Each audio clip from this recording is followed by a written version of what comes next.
Hey guys, I'm back with another crotch-punching, throat-chopping review, this time of Sifu, and despite giving me some of the largest and most infuriating fights I've experienced since I scrambled bloody and broken in order to get a PS5 last year, I played a lot of this game in between bouts of Elden Ring. Yes, Sifu, the game in which getting beaten to death by mobs of old boy adjacent martial artists causes you to age before your very eyes, but before I bore you to death and end up wasting a year of your life and a bead of your sacred necklace, let's jump into my Sifu review, starting with the graphics.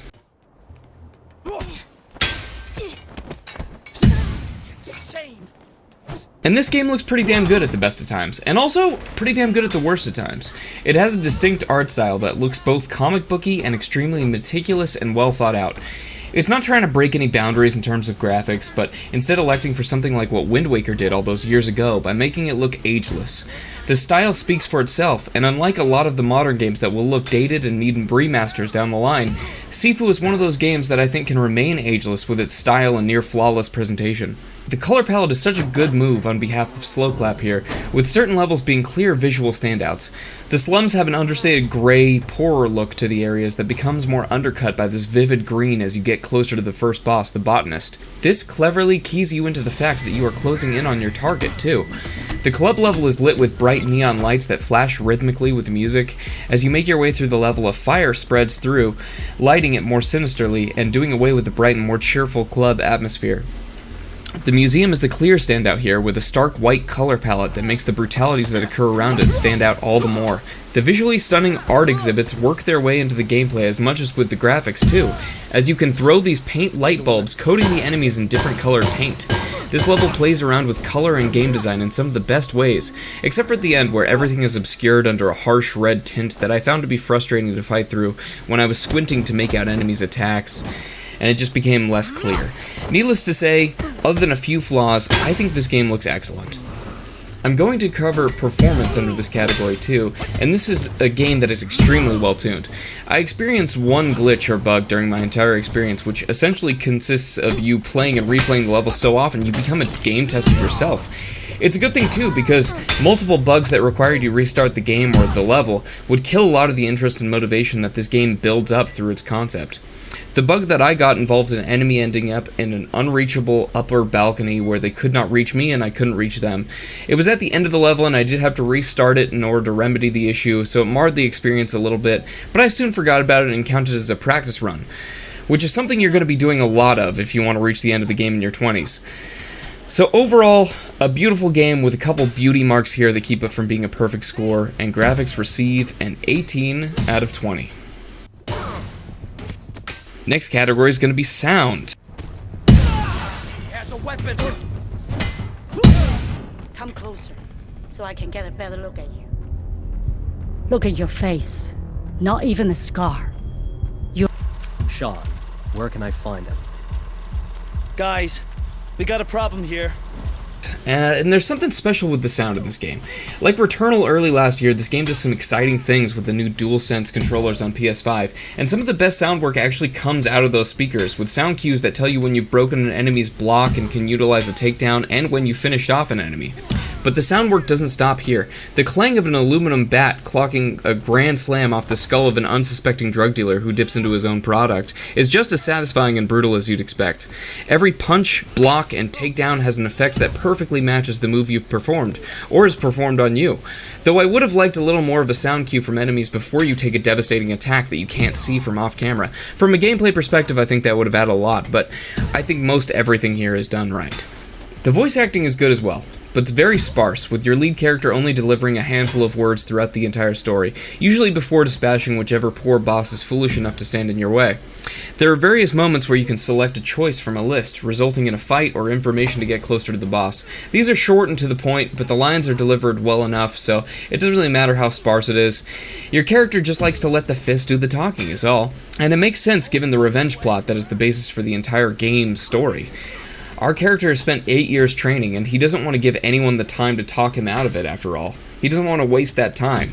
And wasting time is one of the big themes of this game, with each death subtracting at least 1 year from your life. The club is a level which especially stands out as you throw open those double doors like Aragorn at the end of Two Towers and are assaulted immediately with a bass-heavy club track that perfectly complements the violence and atrocities you're about to commit, especially on these two. Fuck these two. The slums have some really cool sound effects in the background, like someone who is ominously running a weapon along a metal pipe or sharpening a knife. These atmospheric sound effects and complementary music tracks are used really well to give these parts of a level a different and very memorable feel, as the standouts make some of these areas and encounters very hard to forget. That's not to say that the soundtrack is something you're going to listen to outside of the game. Unfortunately, no track quite reaches that level, but what is here is quite good indeed. The sound as a whole is going to score a 17 out of 20. And the next area I usually tackle is gameplay. I normally split this into two categories as the game demands, but this time the gameplay is fairly straightforward, and there's really only the combat mechanics to go off. This means my review will have only 4 categories instead of the normal 5, including story and bosses at the end, so I'll be averaging out my review for a total percentage score here. As I mentioned before, and you probably already know about Sifu, as its core mechanic is the major way that has been marketed to the masses, every time you die, you age. This game takes the roguelike formula and runs with it, without making you restart a full level upon death, but instead raising your age. You begin the game as a fresh-faced, bright young chap of 20. Dying once brings you to 21, but also raises your death counter, so dying twice now means you will skip 22 and age 2 years to 23, increasing the death counter again. So if you die, you'll be 26, then 30, then 35, etc. This raises the stakes early on and gives you incentive to fight and win against stronger foes, as they will help to bring that death counter right back down to a level you're comfortable with. This is so important early on, as finishing a level at a certain age locks you into starting the next level from that age. So if I finished the slums at 46, which is what I did on my first ever playthrough of the game, I would then begin the game's second level, the club, at 46. This makes finishing the game early on very difficult, verging on impossible, until you've practiced enough or unlocked shortcuts through previous levels. The game smartly includes keys and clues to previous levels in later areas to push you to continue moving rather than just replaying the same areas over and over until you've perfected them. You'll be doing that too, don't worry, because once you get those keys, you have to go back and unlock those shortcuts and do the levels better. Another way the game pushes you through is by scaling your strength to your age. As your character becomes older, he does more damage, but also dies more easily. But if you ever reach above 70, you're just about tapped out, as you have one last chance to try to finish the entire game without being relegated to doing kung fu with a walker. I'm here for the boy. Now, with as much repetition as there is bound to be in a game like this, you need a combat system that is deep enough and fun enough to keep dipping back into, and Sifu delivers that in spades. Sifu mixes perfect blocks and dodges, which are performed using the left trigger and pulling up to dodge low attacks and down to dodge high attacks, in a mix that works really well.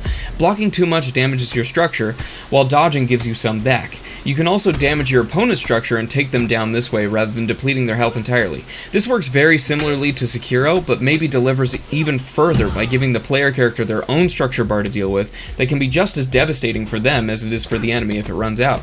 You attack with square as a lighter hit and triangle as your heavy attack, but the game mixes in these button combinations with fighting game style spacing between inputs to land some of the more satisfying moves, and more intricate combos being pulled off with multiple movement inputs too, like the devastating crotch punch. There are also these hallway fights where the camera disconnects from your character and you fight through side-scrolling hallways of enemies in a very clear and deliberate homage to Old Boy. My only complaint is that there are only 2 of these instances in the game, and they are absolutely the highlights. There's also an upgrade tree to make your progressive practice attempts amount to making your character more versatile, and give you a new move to toy around with on subsequent runs. The unlocked moves extend to focus bar attacks as well, a crucial element of the game's boss battles. The player character has a focus bar that fills up as you dodge attacks, allowing you to perform block-breaking moves like a leg sweep or eye poke.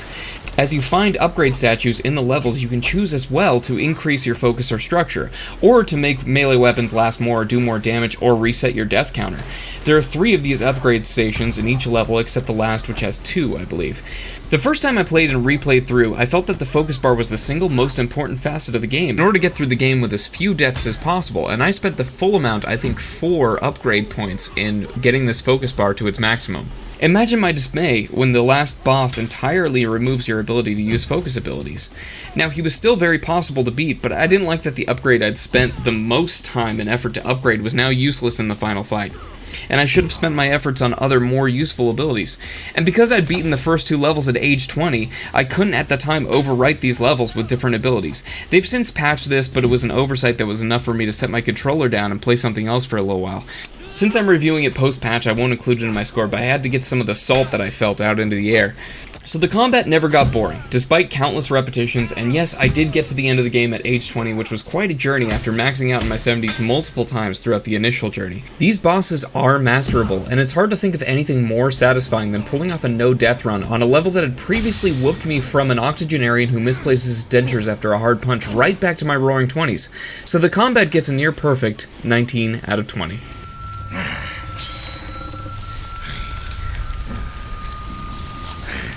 The last category is obviously story and bosses, and while I've said a lot of positives about what this game does very right, there are also a few spots where this game isn't quite on the money. The story is very sparse, but starts off with a short intro cutscene in which you're able to tutorialize against the 5 bosses that you're going to grow up to kill, or spare depending on what you're going for. This serves its purpose well in giving your player character the want to enact his revenge on these scoundrels. But then, that's it. You've got your mission, and you get it. There are short moments of dialogue, but everything from that moment on is exposition filling in some gaps. There isn't anything especially groundbreaking or surprising, and I don't think it's trying to be. The story is simply a vehicle for the excellent gameplay and premise, which is absolutely fine. The bosses as well are quite well designed. The first 3 in particular stand out for being extremely satisfying and fun to fight. The 4th boss is definitely weaker, as I would say the level is as a whole as well. After fighting through a slum, club, and a striking museum, an ornate office building and cave system seems a lot less interesting, and this is the level I found myself using the shortcuts the most on. It's a shame too, because the 5th level and boss also don't quite measure up to the first 3 either. This could have been solved through a restructuring of the levels, maybe switching the 3rd and 4th so that the penultimate level reaches a climax at maybe the game's best moments in the museum, before the shorter final level acts as the falling action with the tough final fight. The pacing just seems to slip away too, as once I'd replayed the first 3 levels enough, I could mow through the last 2 in one fell swoop without a lot of motivation to replay them, aside from getting through the game in my 20s, a feat I almost didn't manage in real life. Because of the sparse story and somewhat inconsistent levels and bosses, I have to give this category a score of 14 out of 20. What's good is really good. Sean, in particular, is such a fun boss to fight, and I've replayed it so many times as to truly master it, and the club before it is such a great level that I think it really deserves to be boosted up despite its faults. I enjoyed it so much for its uniqueness and intriguing premise and combat system, I would play this game again in a heartbeat, and would recommend this to anyone who likes roguelikes with challenging mechanics or fighting games even. Though don't let that turn you off if you aren't a fighting game fan. This certainly has a lot more nuance, and you absolutely can't get through it with mindless button mashing. An 85 and a full recommend for me gets Sifu a place on the top shelf in between Elden Ring and Ghost of Tsushima. Which reminds me, I need to start playing some worse games to fill the bottom shelf a bit. What are your guilty pleasures or flawed games that you'd like me to review? Check back in next week for another dose of the bottom shelf. I'm streaming Elden Ring on Twitch on Saturdays at 8, where I let the viewers choose what I upgrade, so be sure to check that out if you have any interest in completely screwing me over and my gameplay with my friend. And make sure to like, subscribe, and all the rest of this stuff, and I'll see you next time on the bottom shelf.